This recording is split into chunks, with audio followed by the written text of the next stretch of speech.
Hello, everyone, and welcome back to This Week in Guns, brought to you by Patriot Patch Company and Primary Arms. The show offers commentary on the latest firearms industry news, information, and buzz. I'm your host, Matthew Rosier, and I'm here with my co-host, Sean Heron. Sean, how are you? I'm good. I got a new hoodie, and I'm wearing it. It's a desert night camo. So hot right now. Oh, damn, that's crazy and everything, but I don't remember asking. Yeah, it's pretty dope. Wait, where'd you get it? MOE guns or MOE tactical gear. I don't know. I actually do like that a lot. It's really cool. I'm a little jealous. And it's super comfortable. Yeah. And anyway, that's what I'm wearing. Yeah. Yeah. And it's not even, they didn't even pay you to say that. You just really like the product. Oh yeah, absolutely. I paid for it. Yeah. I paid for this shirt too. Full dollars. Except I would like it if they would sponsor me because I send them enough of my money. Yeah, anyway. They should. Like, hey, you should sponsor this show. They should. Don't they sponsor Crowder? They do. We're at least double as cool as him. I think probably at least because we're not Canadian. Yeah, and we don't have a mug club. We'll get a jug club, but it'll just be like pictures of breasts. No. Okay, well, that's just such a look. We've come this far in the gun sphere without resorting to the easy mode. Okay, yeah, we have, but everyone else, they're totally in easy mode. They're like, right, but I'm not gonna use the cheat code this late into the game. I want to finish it on hard. Yeah, agreed, 100% agreed. I was remarking about X products the other day. I was thinking they went from like anti-2A guy to let's just fill our Instagram with gun thoughts. Yeah, FuddBusters. Yeah, X products. I'm looking at you. Man. We're doing it on hard mode. Yeah, hard mode. We're gonna. So yeah, you should sponsor our MLG GunTube channel. It's wonderful. Well, so anyway, so now on to the news. It's been a while since we've seen you guys. There was a lot of stuff going on. I was in Texas. Sean got lost in the woods somewhere. But we're back. Yeah, again, we're back. We're gonna stay strong. But yeah, I'm sure you're curious about what we got to say about all of this business with Biden. What's he doing? Is he gonna ban the ghost guns? That's been all over the place. Everybody's been in a white knuckled panic. So let's talk about this. Yeah, I'm super excited to talk with you about this because the second it happened, I was like, yes, we're filming This Week in Guns tomorrow, so I'll get to talk. And then lost in the woods, et cetera, et cetera. But yeah, man, let's talk about it. So executive actions came out, right? Right. So, and there's an interesting thing here, right?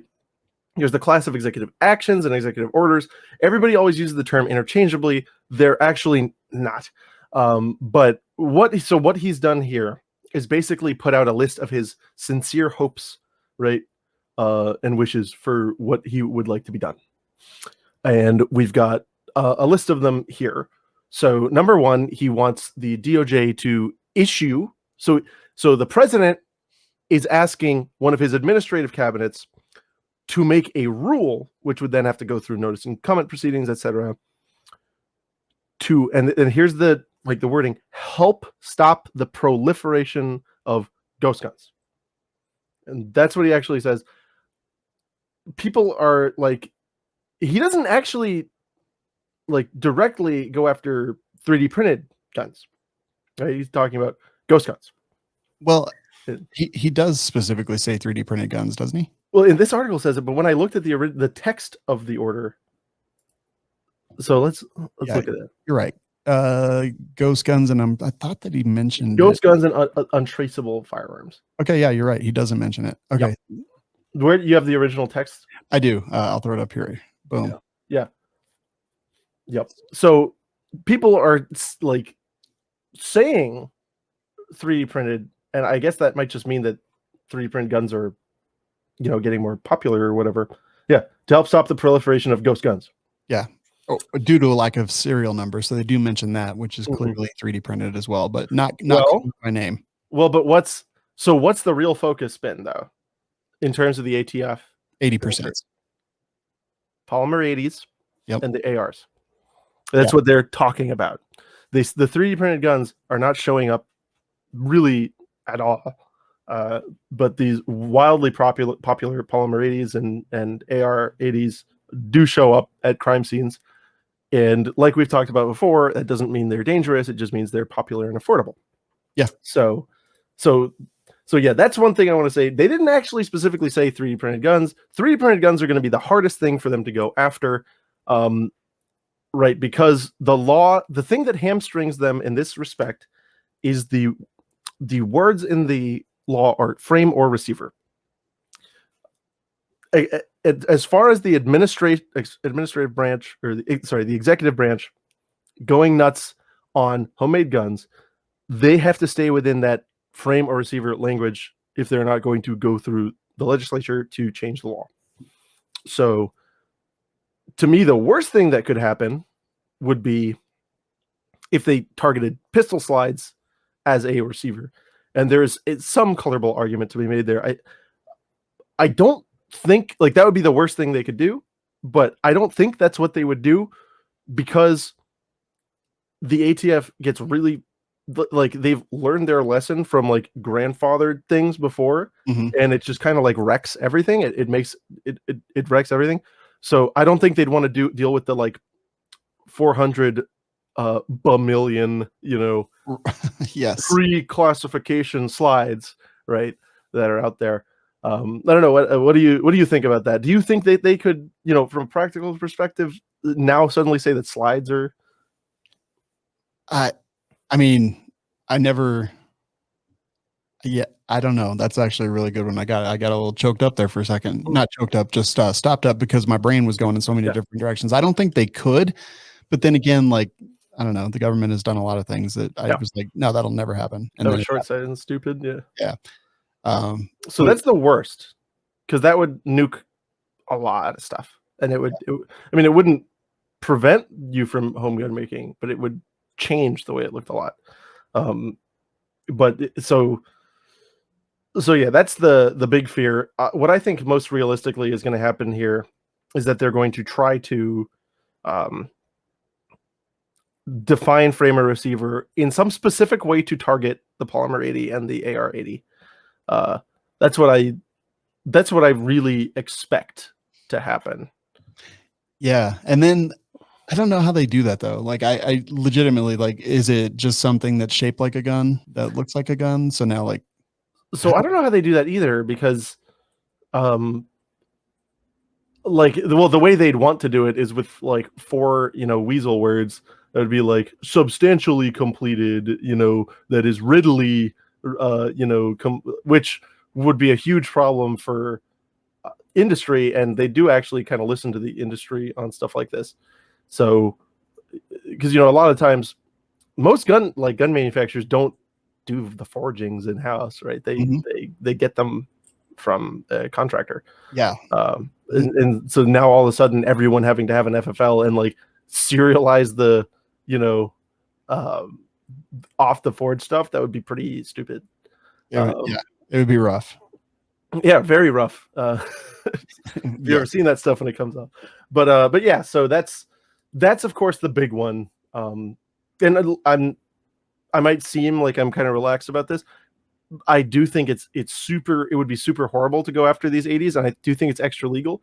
And I also think there might be, I think they might not get away with it, because there's already been a few decisions on the books that talk about unfinished firearms where the ATF has tried to just go and say, like, the ATF has tried to go and say that an AK flat is a firearm, and they tried to say it for their own convenience. And the court was just straight up said, no, if you draw lines on a piece of paper with the intention that somebody fold the paper into a paper airplane, until they do that, you have a patterned piece of paper. Yeah. However, isn't there a guy, the auto key card or whatever? Yes, and I think that case should be informative in his situation. Like that. Yeah, that is total BS. That should not. Totally. That is like, that's total BS. And yeah, I agreed. I offered my help to them. I haven't heard back, but we will see, because that is like, that's one of many arguments that I think could nuke the government's case there. Agreed. So ghost guns first thing. Next thing is, I think, the first this one's interesting. Yeah, I agree. What is it? So basically, he wants DOJ to issue a rule on exactly when a firearm equipped with a pistol becomes an SBR. So, yeah, you've got it right there. Yeah. And they gave him a little extra time to do this. What I think, so remember before what happened with the guidance document. I actually kind of feel like, and this is my, I don't know if I've said this before, but this is my like conspiracy-ish, hat. Yeah. That's what I'm wearing right now, actually. Yeah. I kind of think that guidance document might have been a more friendly ATF trying to tie the shoelaces together of this ATF. Because if when they do this now, they list something that is manifestly and completely different from the guidance, right, that they clearly support and were of the position of, it's going to be very hard to defeat an argument that the reclassification is arbitrary and capricious. So I think that they would be best to use that. If they're going to do this, they'd be best to use that guidance document kind of as a roadmap and stick within the corners of that, like maybe, make those factors or whatever. But if they go like completely off the page, because to be frank, if SBR's restrictions are legitimate, which they aren't, but if they are, those factors were kind of reasonable, right? I mean, would you agree with me there? All things told, yes, I would. Yes. I'm not saying that restricting SBRs is reasonable. I am emphatically saying it is not. But if you are going to be of the position that some things are pistols and some things are rifles, in which, again, I always remind you guys that the only reason we have this is because they tried and failed to ban pistols and then forgot to take around the like catch-all to prevent people from making the effective equivalent of pistols. But if we're going to have these two different categories, there do have to be lines. I think the lines in that guidance document were somewhat reasonable, a reasonable interpretation of a idiotic and bad law. Yeah, so that's exactly it. I'm like, yeah, the spirit in which it was written is stupid and lame. I can't really think of a parallel right now, but yeah, as far as what they wrote, even though the idea of it was lame, it was written in a way that if you agreed with dumb things, you would agree with. Exactly. Yeah. And so that's the way I'm kind of looking at this, is that if they decide, well, no, it's clearly Biden has decided for them that they're going to go forth with this. I think that they are imperiled to stay within the four corners of that previous guidance document, which wouldn't be that bad because it wouldn't get rid of them. And, like the way I read that document, it was like, honestly, almost every instance of a pistol brace was totally okay. Yeah. And not just for the people, just for the slow ones out there. Right. Not saying we agree with it. Right. No. We super disagree with it. And I hope that, everyone who works on this at the ATF gets very sick, like super sick. And I also hope they get crotch itch. Right. Like that's, I'm talking from like a legal strategic analysis here. So yeah, I'm kind of saying that, I guess for numbers 1 and 2, I'm saying it's not time to worry yet, because for one, no matter what all these journalists are telling you, we don't actually know what they're going to come out with yet. And for 2, it's the same thing.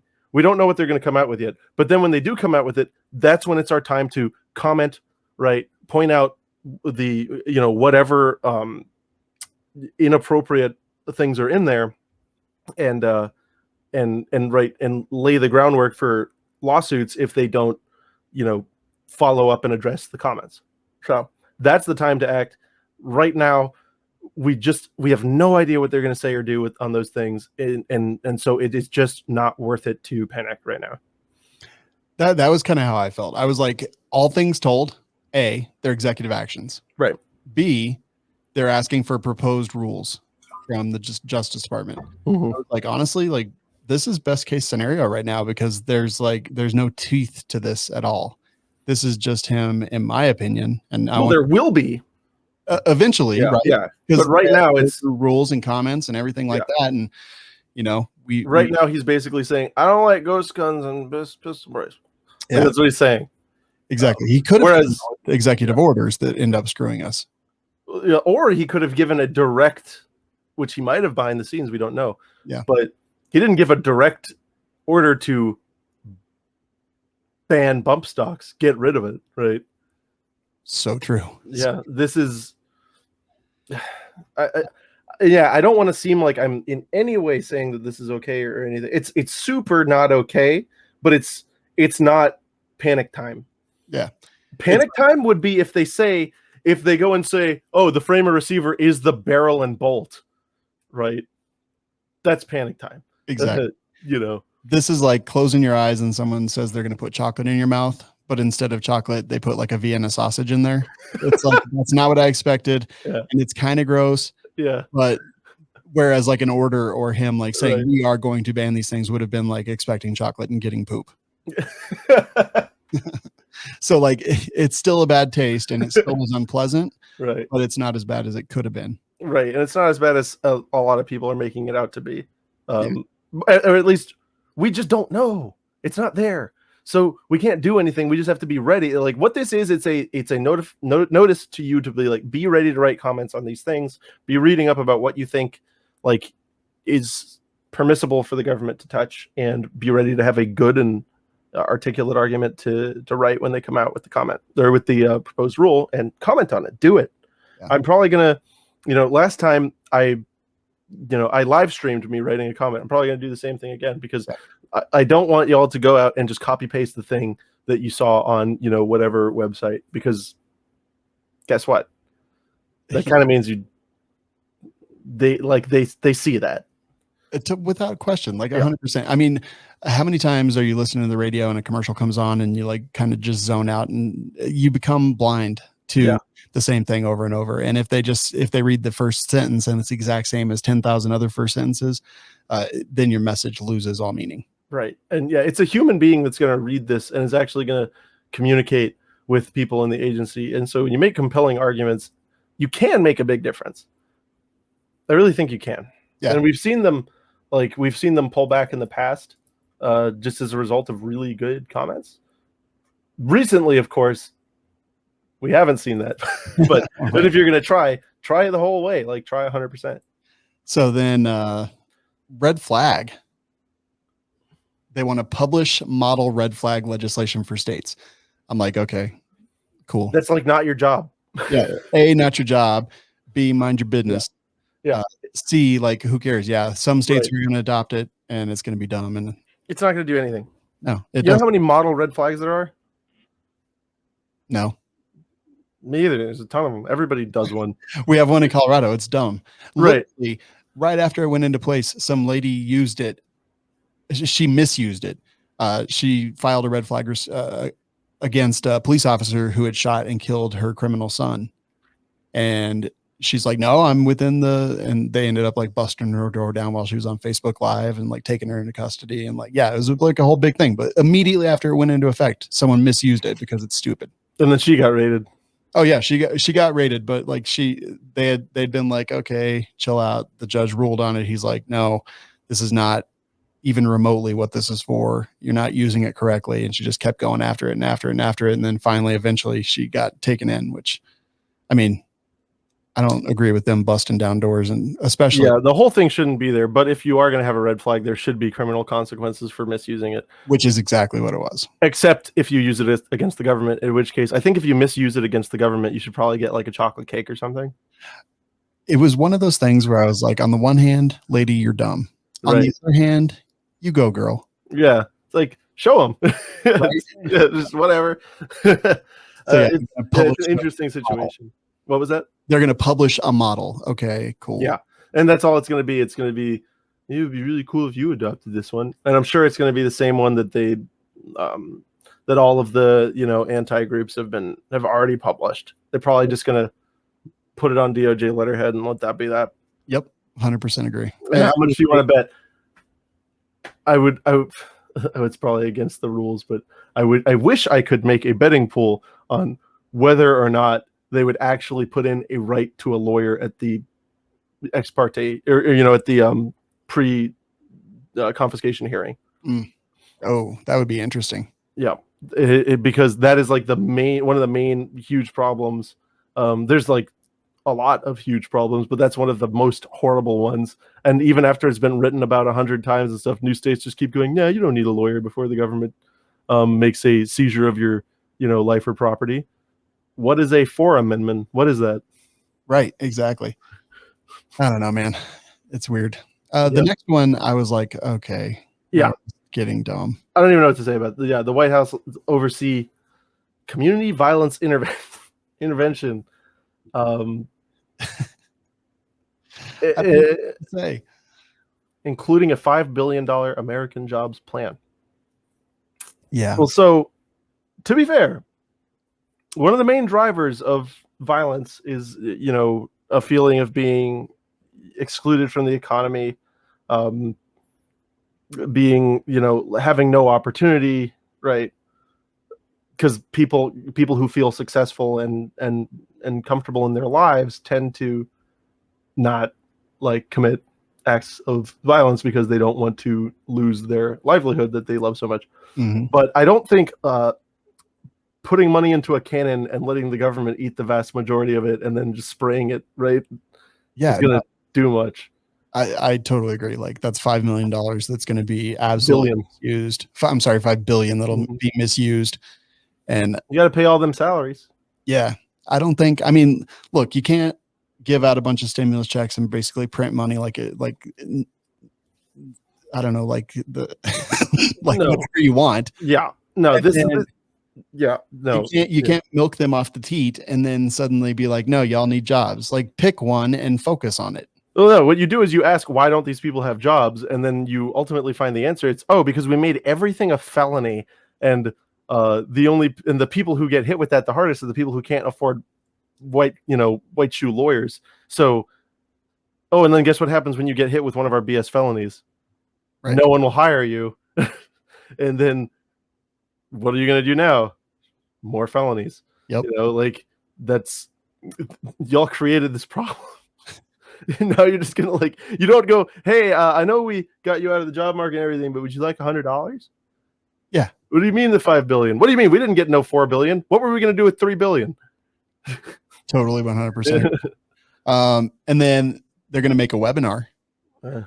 Yeah. So the Department of Health and Human Services is gonna make a webinar and a toolkit to educate states how they can use Medicaid to reimburse community violence intervention programs like hospital-based violence interventions. Yeah. Toolkit.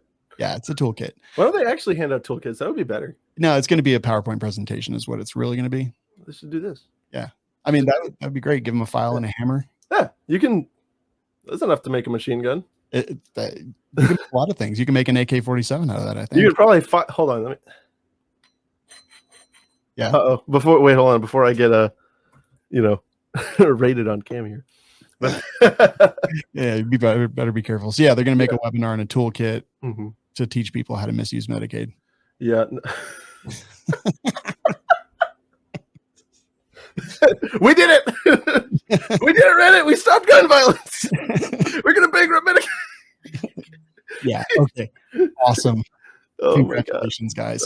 Yeah. No, that is just such a clown car way of if you ever, it's, none of us think to do it anymore because of how little faith we have in politicians. But if you treat a politician the way you would treat anybody else and try to rationally relate the last thing they said to the first thing they said, you just see how just utterly clown shoes all of this is.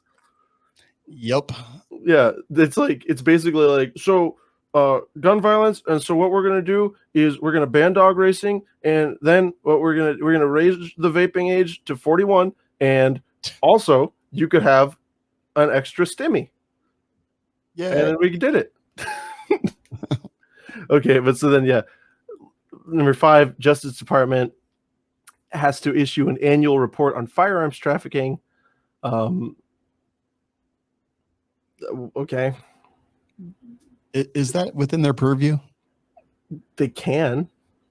Okay. They can do a lot. Yeah.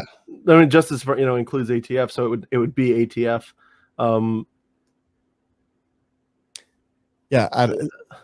This is a weird one. So they talk about existing reports. They talk about there's good reason to believe that firearms trafficking channels have changed since 2000, for example, due to the emergence of online sales and proliferation of ghost guns.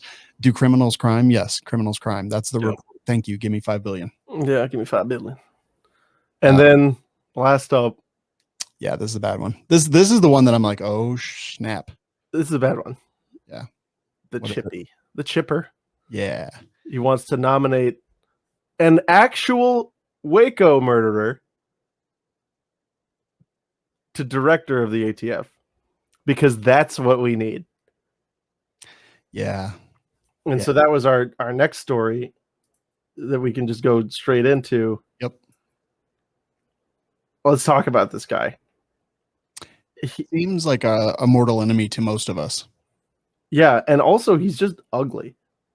He really is. Yeah. I know we do the ad hominem a lot, but like, dude, seriously, get a new face. There's no such thing as ad hominem against government agents. It's in the Constitution. It's written right there. Oh, thank God. I was so worried. Yeah. Actually kind of is but anyway, it's like if you're supposed to be administering a cabinet agency, the prevailing process here has been to pick people who were like standouts in their field and appeared neutral. Yeah, yes.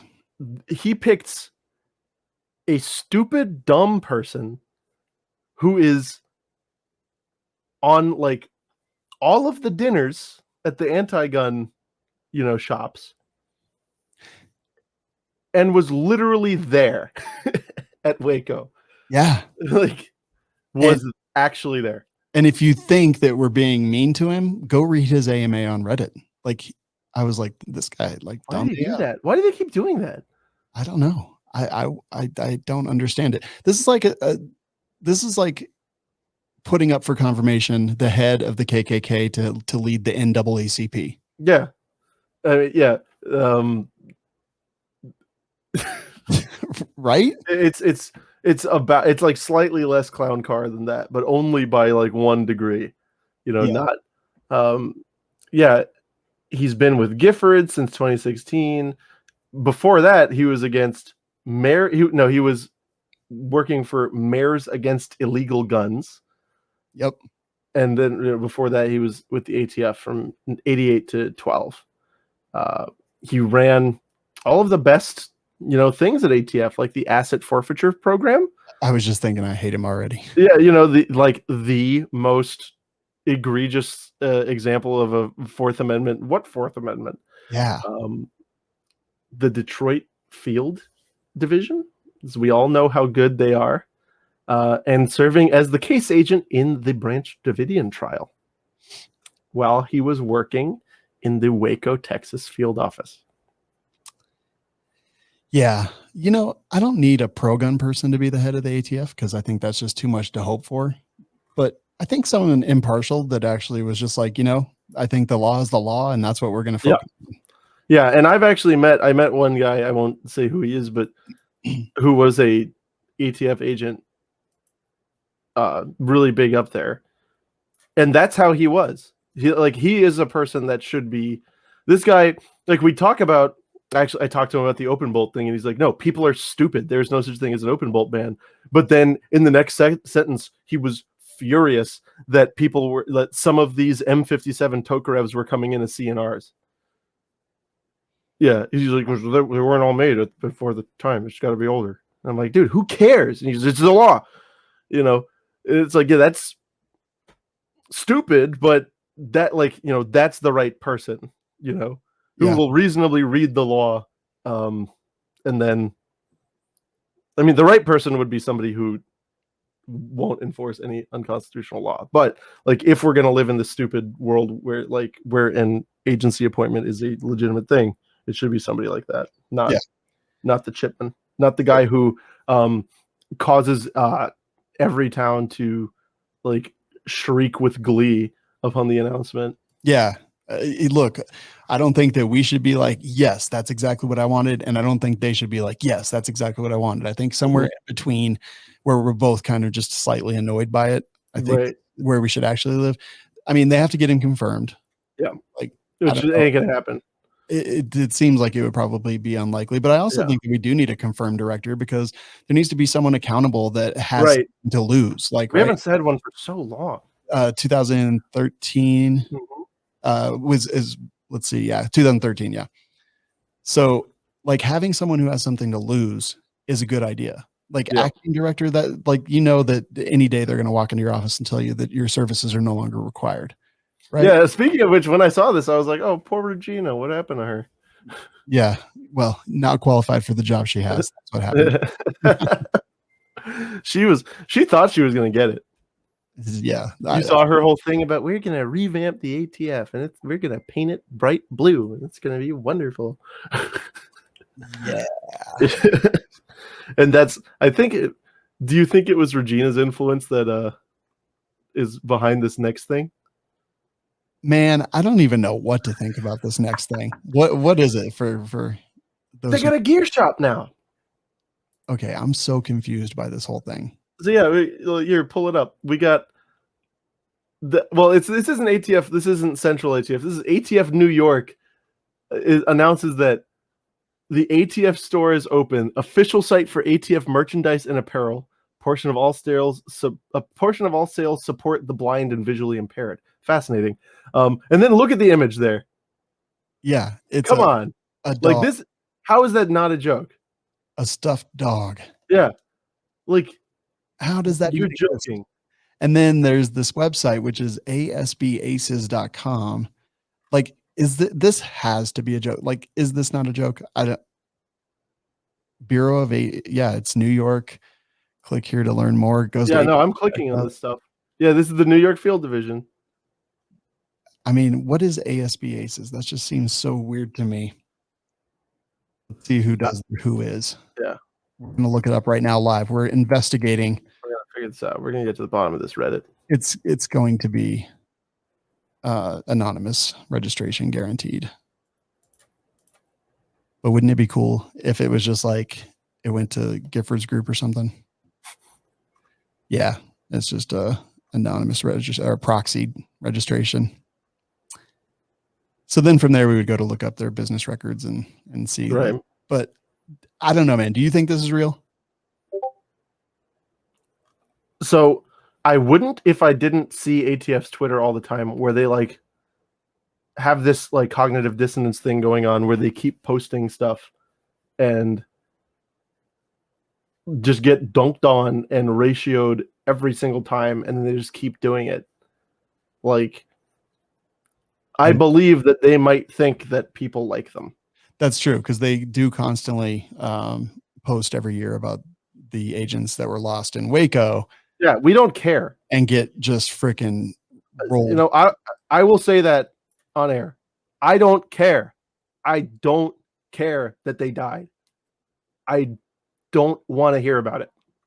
Yeah, and they do it every single year. Yep. And I mean, like, that's, look, you can be mad at me. I don't, I am the biggest pacifist. I am the huge peaceful person. That was a horrible abuse of human rights. I think anybody who stepped onto that with any modicum, scintilla of knowledge of what went on, to me, your humanity is forfeit. I do not care what happened to those people. Yeah. They are, like, I still think they're people. I'm sorry for their families. I don't care about them. We got Hank Azaria apologizing for doing the voice of Apu on The Simpsons, and Chipman, standing in front, having someone take a battle picture of him standing on the corpses of men, women, and children. Yeah, did we? Okay, so hold on. I don't know if it's confirmed that's him. Oh, it looks like him. Fair. So let's just say that his resume. I did see someone posted his resume, and it did have Waco, so I guess it's not too far of a stretch. But he was working at the field office there. He was probably there. I don't like, the only reason I don't believe that like actual like battle trophy photo, which is so disturbing and disgusting. The only reason I don't believe that was him is because that would just be too perfect. You know, like, and honestly, like if it's the not, joke never writes itself all the way to the end that way. yeah, if it's not him, like we should be honest about that. Yeah. Good call there. We don't know that it's him. It looks a lot like him, but he is also just like a ham and eggs old white dude, right? So like, there's a lot of people that look just like we are a dime a dozen. But anyway, so yeah, so there's the ATF merch shop, and then yeah, I don't know.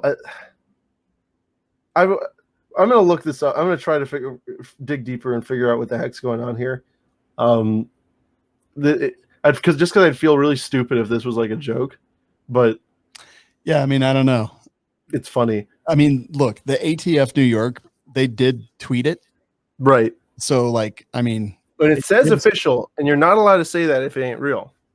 But and I also like that if you scroll down on the article, Dan over at T-Tag just he makes a really good point that instead of sporting ATF swag, we should just save $1.3 billion a year and replace the entire agency with one of the magic ATF balls.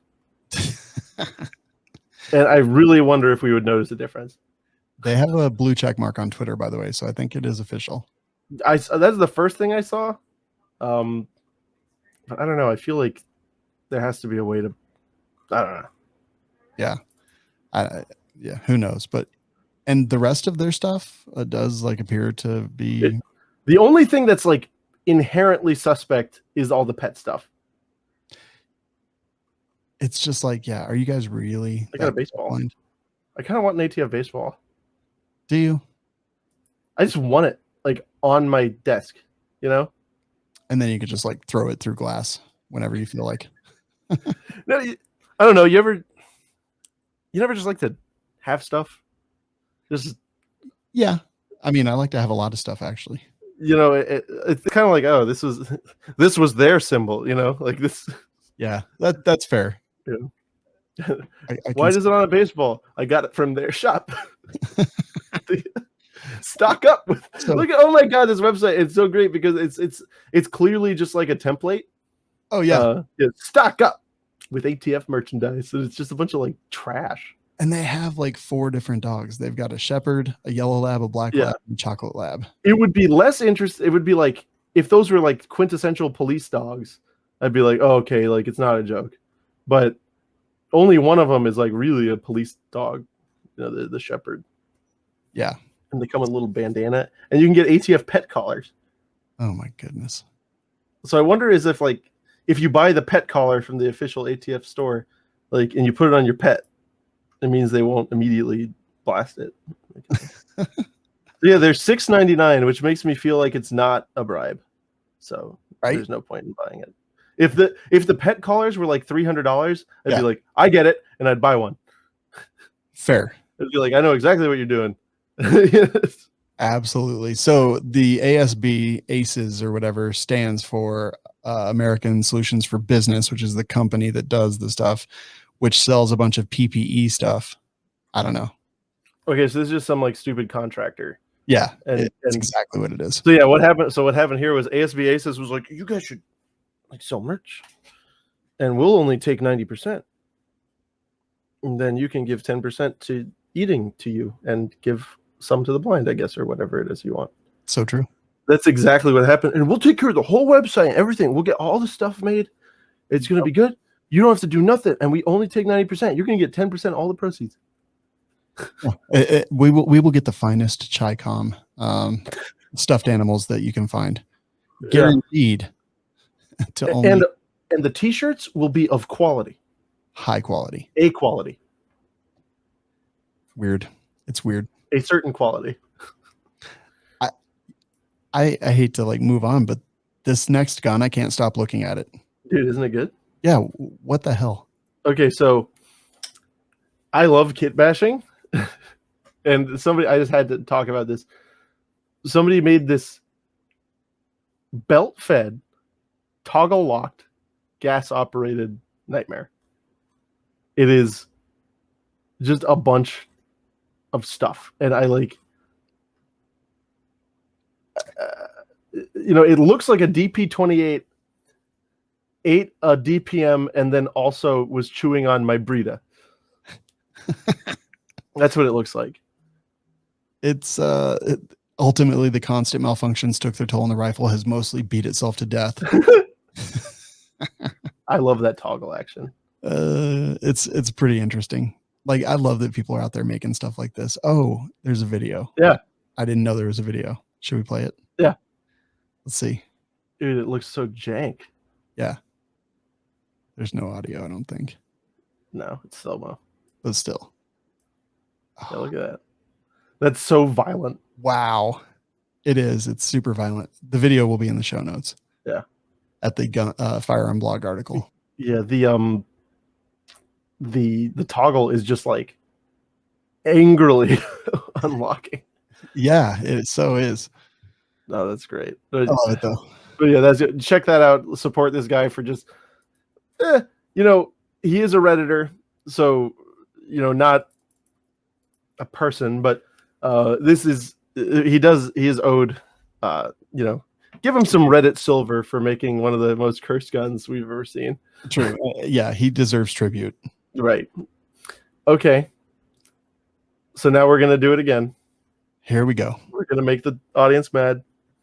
Part of them. Taser, taser, taser. Oh, man. This story. Good right. Lord. So set it up for the people who may not have heard it. All right. About. So this was in, what city was it again? What city was it again? Oh, it was, God, I don't even know, actually. It was in, Brooklyn Center, Minnesota, which is apparently blocks from where the Derek Chauvin trial was. So that's just great. And what happened was we had a suspect who was getting away unarmed, a young man called Eric Harris. And this that was the previous one. Oh, this is 2015. Right. Dante Wright. So, yeah, they all of these articles start off by talking about the one from 2015, which is no. So what was this? Dante Wright. Yeah, 20-year-old Dante Wright. He was unarmed again and getting away. So we have a female police officer who shouts, which I guess is this part of their SOP? Yeah, it is. Yes. Why do they shout taser at first? So I don't know. I don't even want to pretend like I know. Okay. But my guess is that she's warning the other law enforcement that are that they probably need to like back up just a little bit. Yeah. When she's screaming taser, taser, taser, or yelling taser, taser, taser, you can clearly see a Glock in her hand. Right. And so yeah, she draws, shouts that, and then just nukes this dude. Shoots him with her service weapon. She does immediately, like, yeah, because he drives away. Yeah. And she does immediately like realize she messed up. Yep. She's like, I shot him. Yeah. I meant to tase him and I shot him, like on body cam.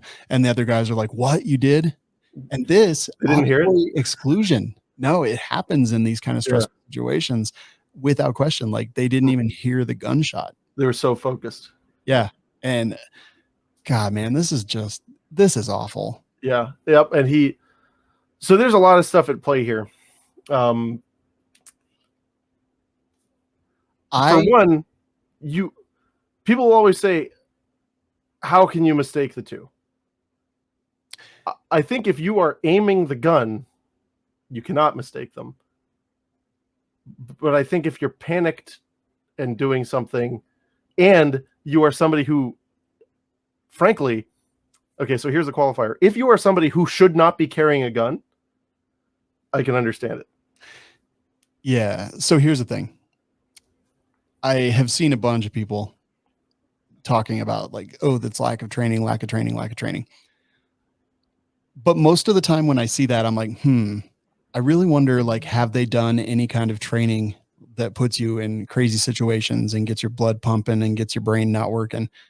Because like in medical classes during scenarios, like I see people forget how to spell the word March. And right. I see people literally, I see their brain cease to function in Mhm. processing thoughts, and they just sit there and they stare while holding a tourniquet in their arm while they Right. try to remember how to spell a 5-letter word.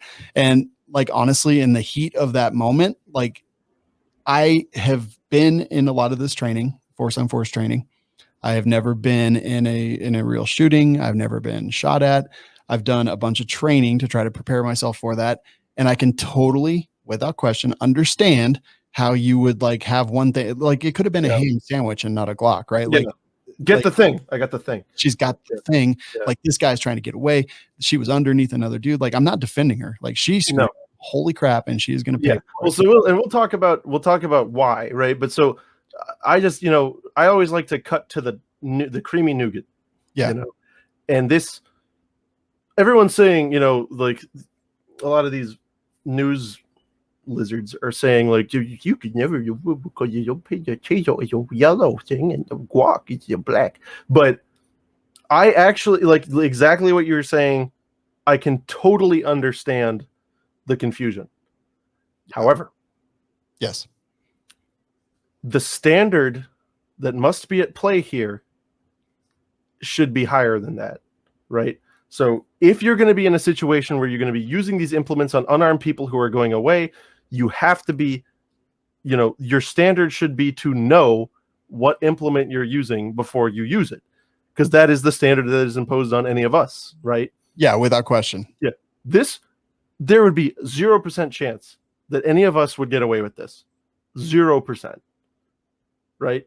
Yep. Because if you're like, I thought I was going to tase him, and it's like, yeah, but you domed him. Like, that's it. There's no, like, yeah, you might. So I don't think she murdered him. I think she manslaughtered. I think she's a manslaughterer. I agree with that 100%. Right. And like, yes, she has to be held to the same standards that an everyday citizen would be held to. Like, it was interesting that she even had her gun out at that point because it was very frantic and like, right. Man, like, I don't know what he got pulled over for. It doesn't even matter, honestly. No, like honestly, just like honestly, if a person, it's almost always when we deal with this kind of crap, drugs, right? If you suspect somebody of dealing drugs and they're freaking out and they get away, just call for backup. Just let him go. He'll run out of gas. He'll have to stop somewhere. Why is it this one-way ratchet where it's got to be right now? Because you know what? We are law enforcement, and it's ask, tell, make. And so you make them do it. And that's the only way, right? Like, it's stupid. We have a dumb law enforcement. We have an idiot law enforcement culture in this country, and that is what's going on here. She was trained to behave like a stupid idiot monkey, and that's what she did. She followed her ape training, and it caused her, a human person, right? I believe that she's a human person. Yeah, me too. It caused her to behave in a stupid way. It caused her to not be reasonable, because a reasonable person would be like, screw this. Like, let him go. We'll get control later, and we'll get this figured out. That's my, that's my take on it. But so let's talk about the difference here. Because, everyone's saying that she's a murderer and stuff like that. I think she is criminally negligent. And that's the difference between murder. Murder is when you're like, I'm going to kill that person. And you do some act to accomplish that result. Manslaughter is when you have killed a person. And what you did was outside of the normal standard of care. It was very, I don't want to use the legal buzzwords, just to like say in plain English, what you did was very irresponsible, more irresponsible than should be expected of you in the situation. And that's why it is a much lesser punishment. Yeah. It was just so weird. Like, armchair quarterbacking. Like, I don't even understand really why her gun was out. Like that, it just seemed, that's training. I think watching the video, I don't know, man. I think if they're telling their officers that they need to, like, the moment they feel a little bit weird, they need to pull their guns out, then that's bad. There's no other cops with their guns out right there. If you look in the video, there's no other cops. So maybe her trainers failed her. She's been she is a training officer. She's been on the force for like 26, 28 years, something like that. Yeah. And how many training officers have you met that have very bad habits? Most of them, honestly. All right. So Yeah, I think she just messed up, man. Like Yep. I don't think she meant to do it. I don't know what the hell she was thinking. I think she wasn't thinking. She definitely wasn't thinking. And I think she was thinking ask, tell, make, and she was on make, and she got the thing, and she wasn't really thinking about what the thing was, but she got the thing, so she was going to use the thing because it was make time. I don't know. Right. She was acting outside. What is it? Reasonable man? Would a reasonable man with your level of training? Yeah, the reasonable standard of care. Yeah. Would they do the same thing? And I don't agree that any of those other officers would have done the same thing. In fact, they all look shocked. Like, what in the hell did you do? Like, how did this go to even that point? Like, I just think she screwed up big time. She made a big mistake. Yeah. Yeah. And I don't think I don't think that she had evil mind, but I think that what she did was so negligent that she should go to jail. Oh, and my guess is that she probably will, but then again, I don't know. It'll be a little bit interesting. So that's where they've got. So there's been a handful of cases where cops accidentally did this. It's not common, but there's been a handful of cases where they did. There were 2 other cases where they killed a person, and in both of those cases, there was a conviction. So this would be a break from the standard, right? If there wasn't some conviction, or a plea deal to, like she could plead to, there was one where they like agreed to, like, it was like aggravated assault or something, which is weird because you go from a negligence thing to an intent. But anyway, it is interesting. I do want to finish making my point before I forget. Yeah, sorry.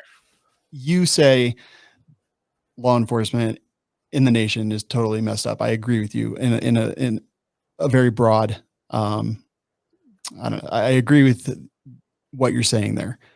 I don't know. It does not feel like that in this case to me. Like, it just felt like she just lost her damn mind. Like, it just felt like she just, I don't know if she was like having, it reminds me of the cop who opened the door on the wrong floor, pushed the door and it was like open, and she saw somebody in her apartment and then shot him, but it was actually his apartment. Like, just happened in the last year. Yeah.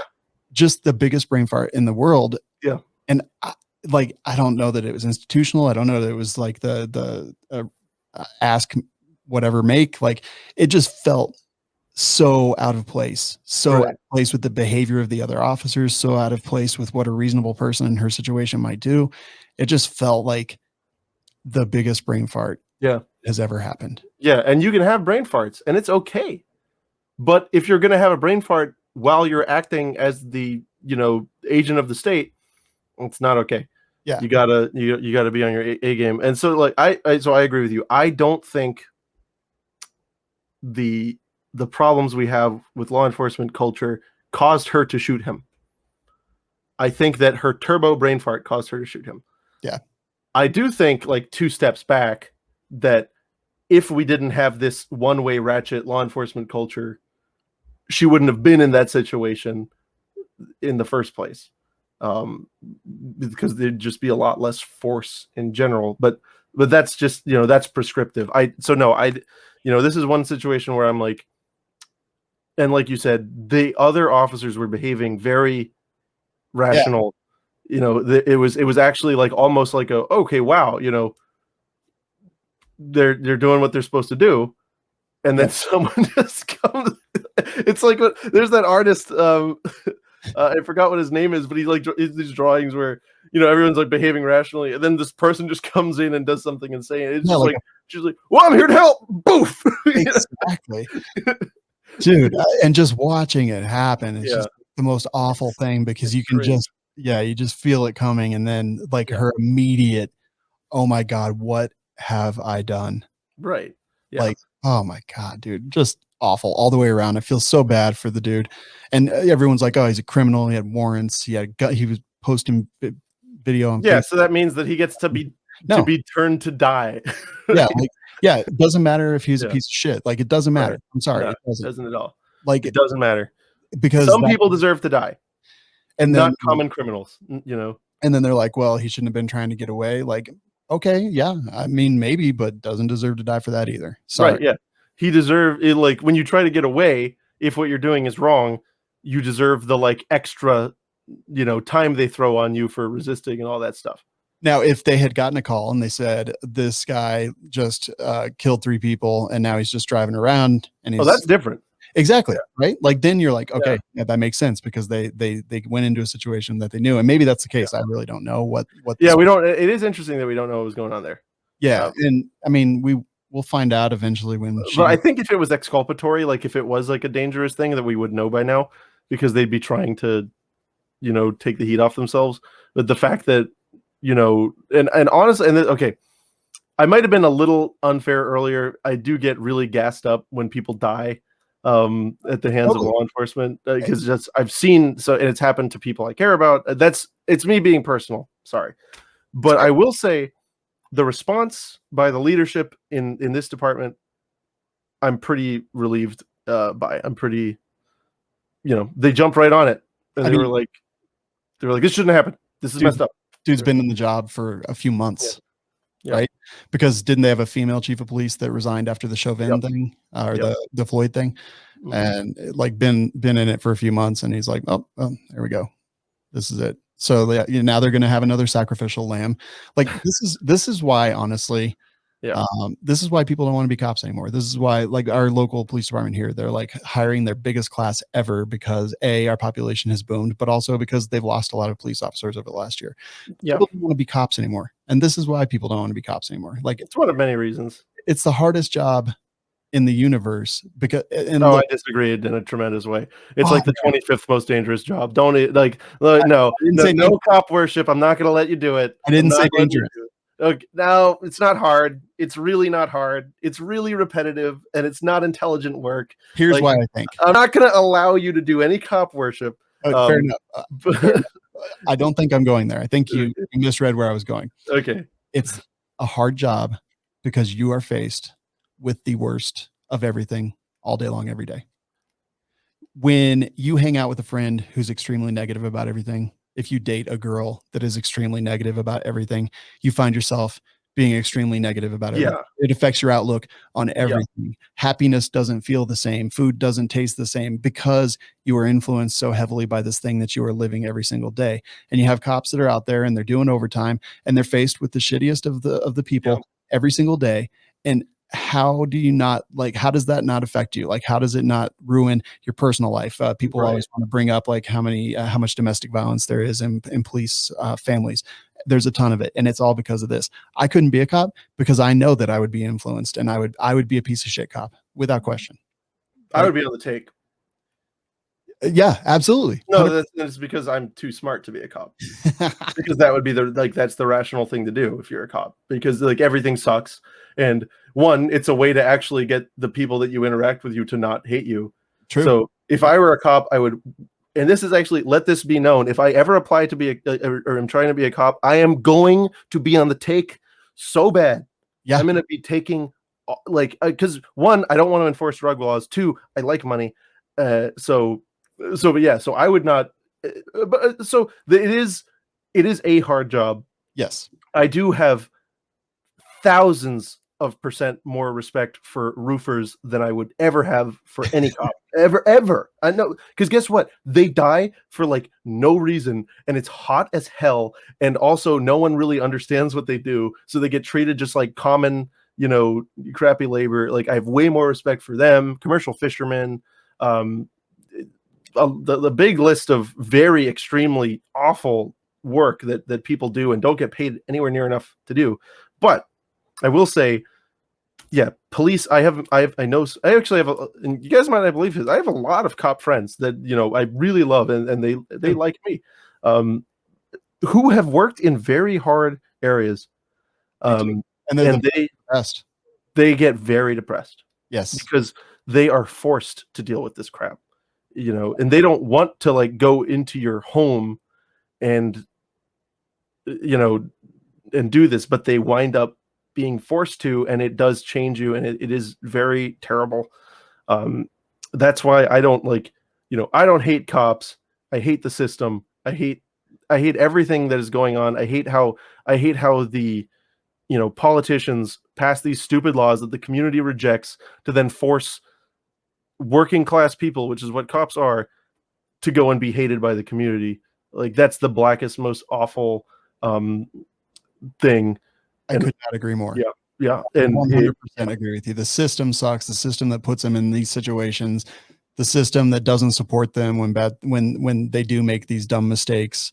Like, it's just, it's awful. It's literally, cops are now soldiers in the Vietnam War, right? Yes. Where it's like, everyone's like, don't go there.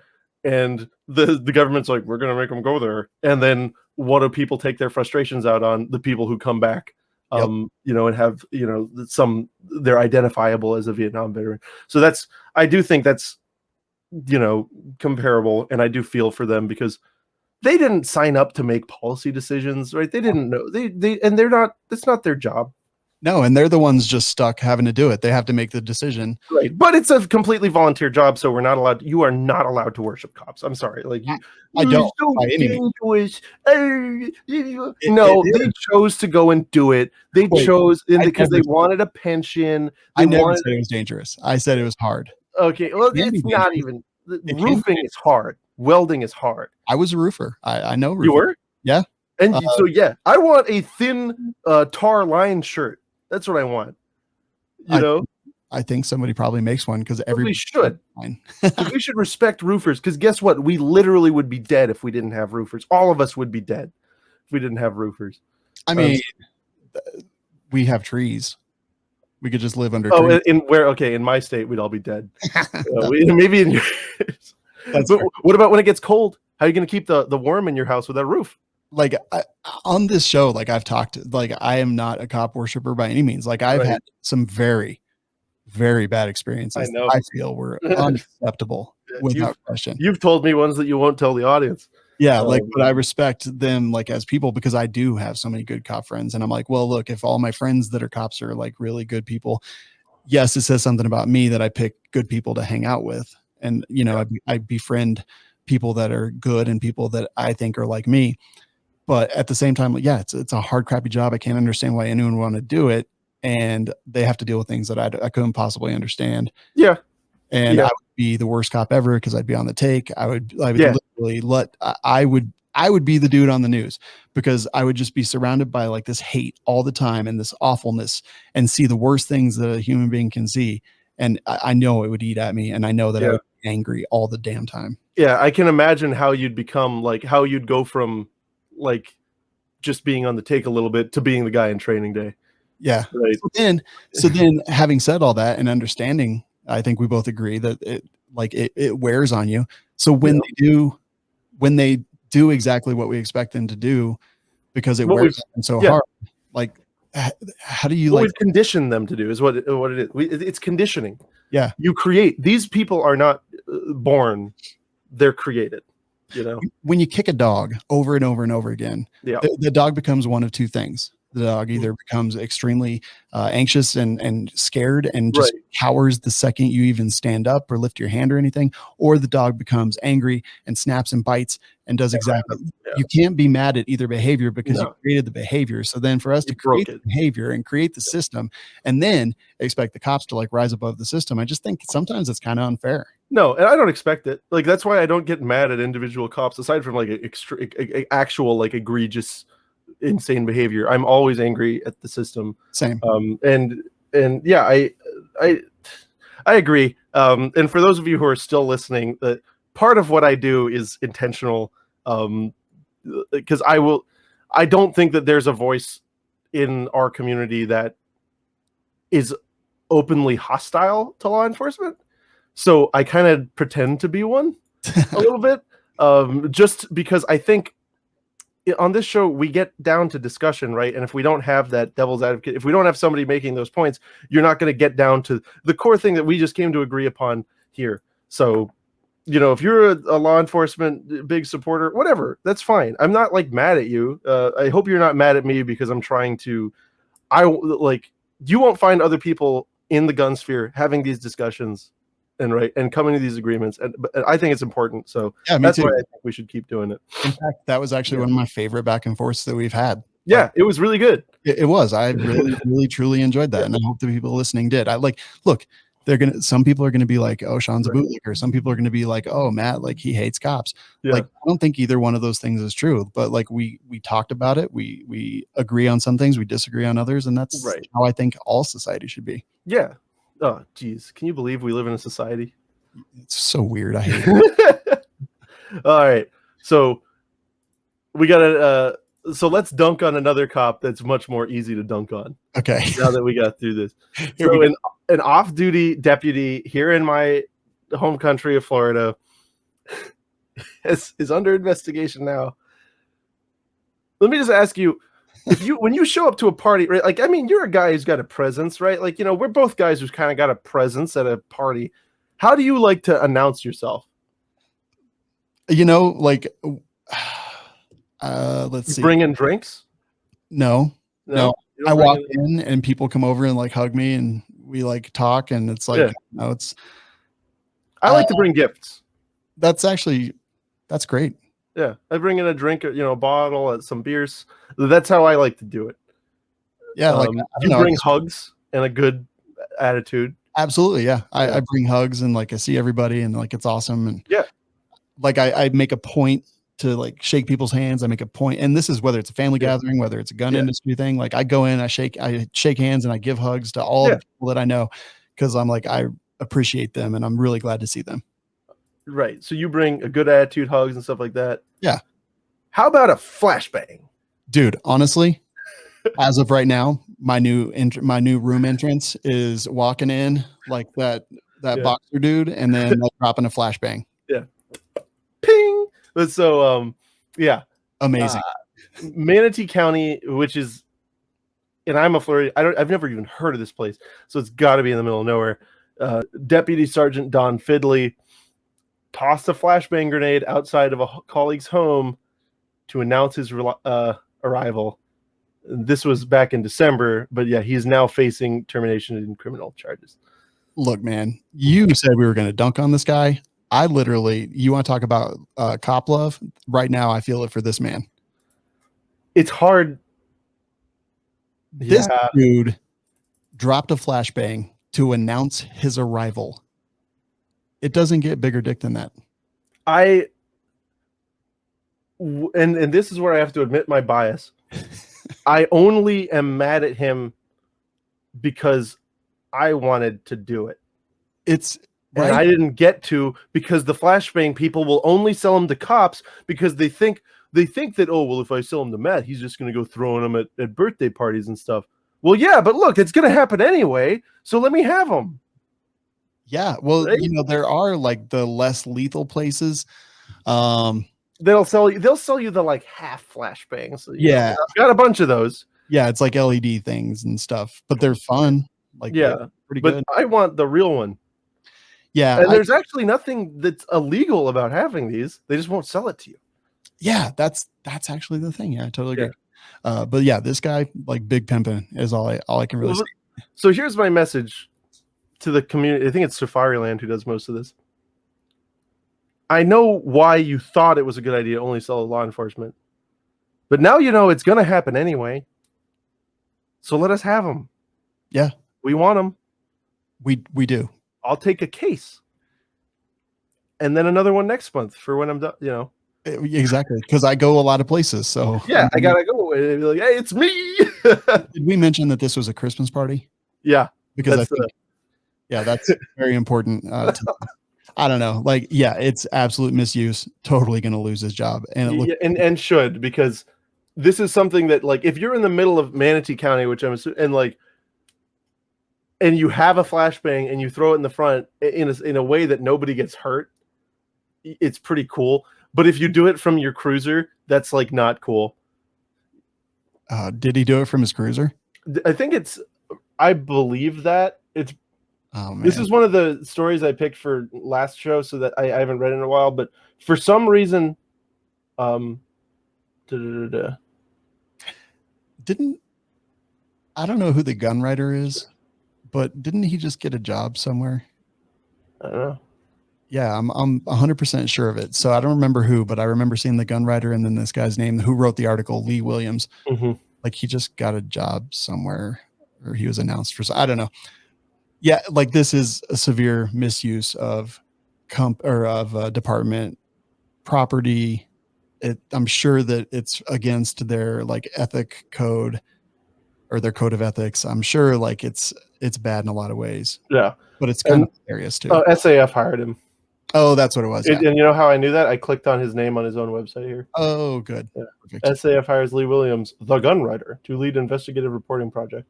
And I would have never remembered that, but I was like, that is so weird for somebody to call themselves the gun writer. But here we are. Yeah, it's kind of like, so I really value humility. And so like, I immediately don't like this person. So you're not going to like my new website, The Gun Talker. But I mean, he seems okay. And I've read his, his stuff's fine, but yeah, I don't like people who call themselves the X, right? Like, yeah. I got along with Brandon Herrera, but it was after a lot of bullying. Like, fair, but he beats himself harder than we can. I got him pretty good. Yeah, I got him pretty good. I love it. I love it. But yeah, so that's just funny. And I don't actually know when this happened, but it showed up on my feed for whatever reason. So I thought you guys might like to hear about it because it's funny. This previous December 12th is when it happened. Okay. And even better than that is then the sheriff's office. So he's a sheriff's deputy. Then the sheriff's office was actually investigating him. Professional standards went to talk to him, and he just avoided him and wouldn't talk to him at all. So like, that's also cool. Yeah. I'm like, I don't know. This guy seems like kind of an okay guy. Personal hero is I would call him. Yeah, like definitely a dude that is fine, but like he didn't do anything wrong. It's just the way he did it was wrong.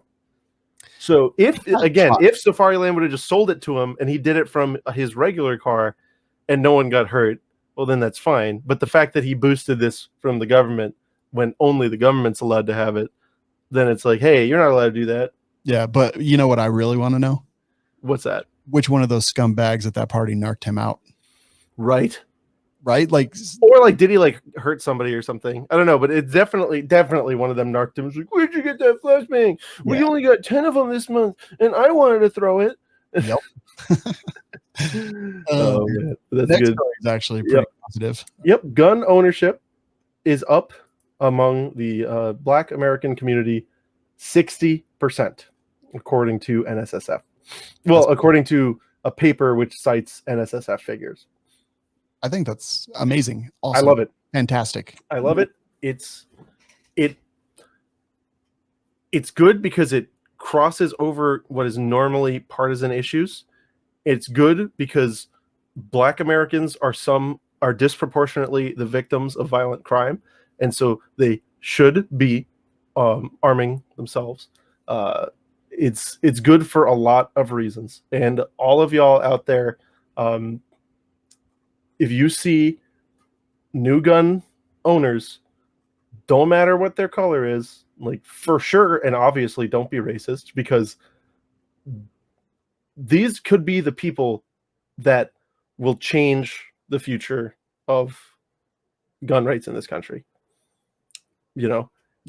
Like the people who were not traditional gun owners, right? So not older white guys. You need to be super nice to these people. You need to, get them in and locked into the community and become a pillar, because this will, like, I'm telling you, this report, there's no way the DNC didn't notice that. True. I mean, I'm not going to be like super nice to him because I'm not super nice to anybody. I know you're not. I am going to treat them the exact same way that I treat everybody else. And I think that that's reasonable. Like, no, I'm not saying be super nice specifically to the new black gun owners. I'm saying you need to be super nice to all the new gun owners. Yes. And get them locked in.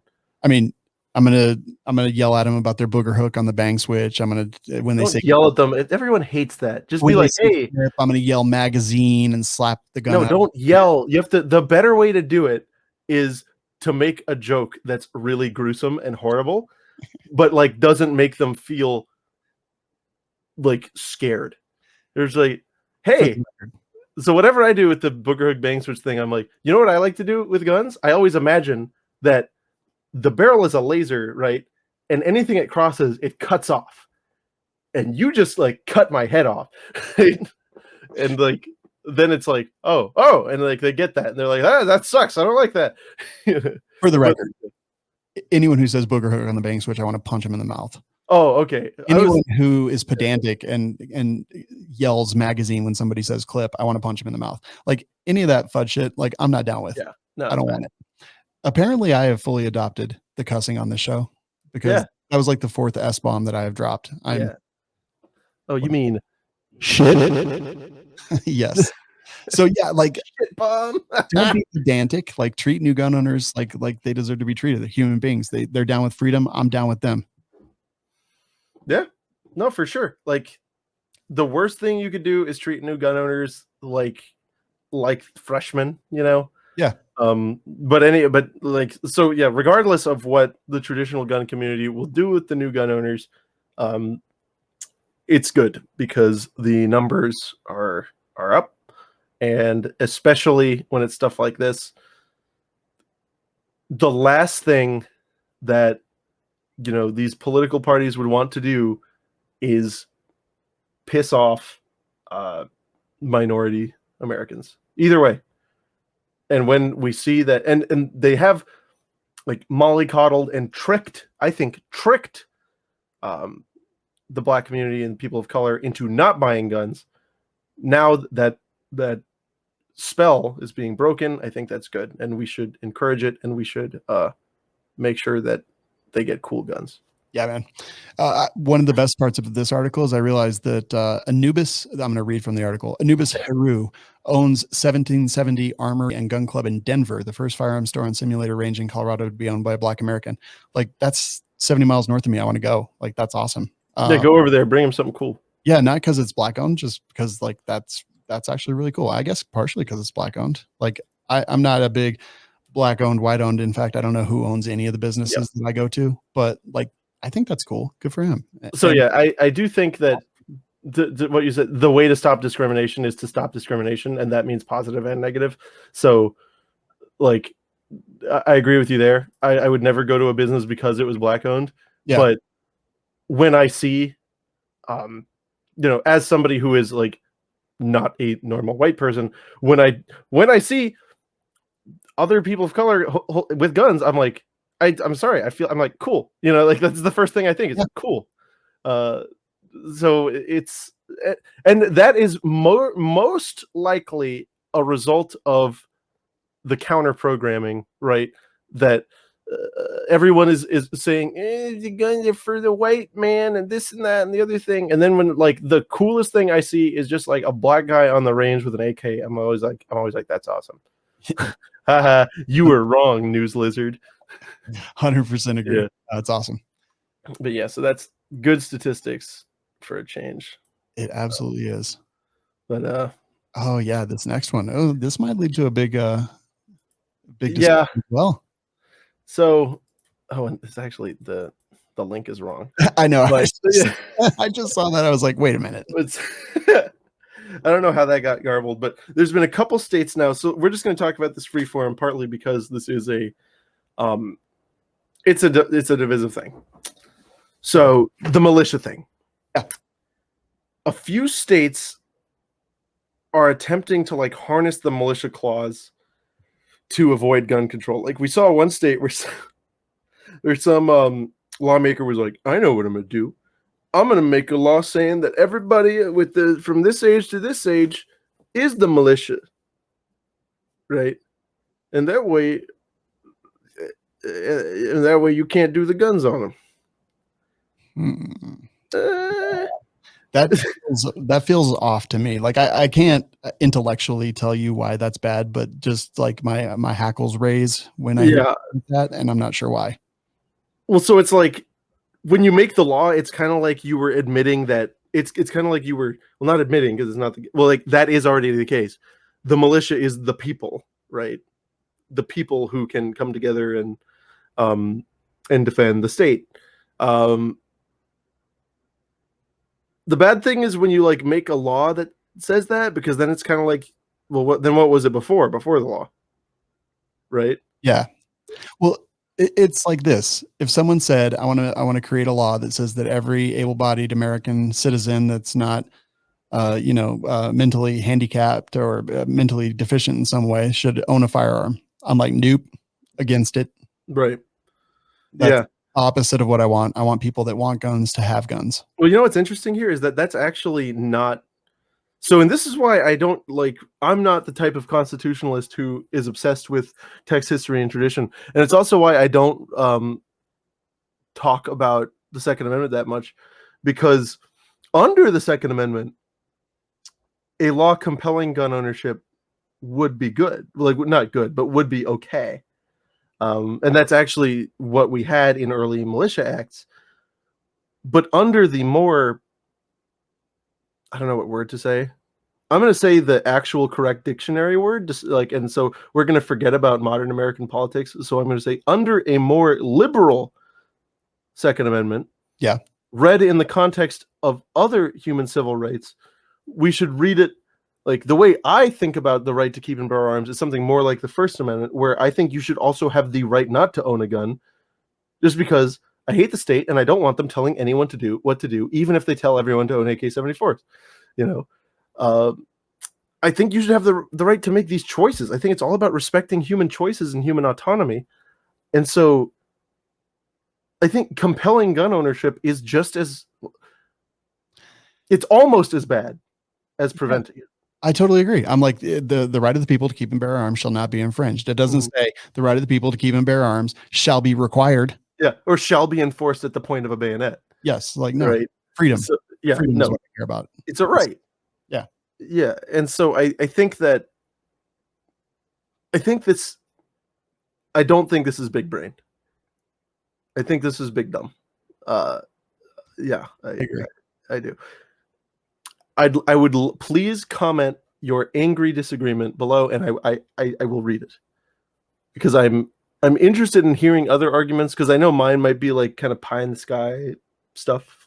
But whenever you hinge your right to a law, you lost your right. It became a privilege.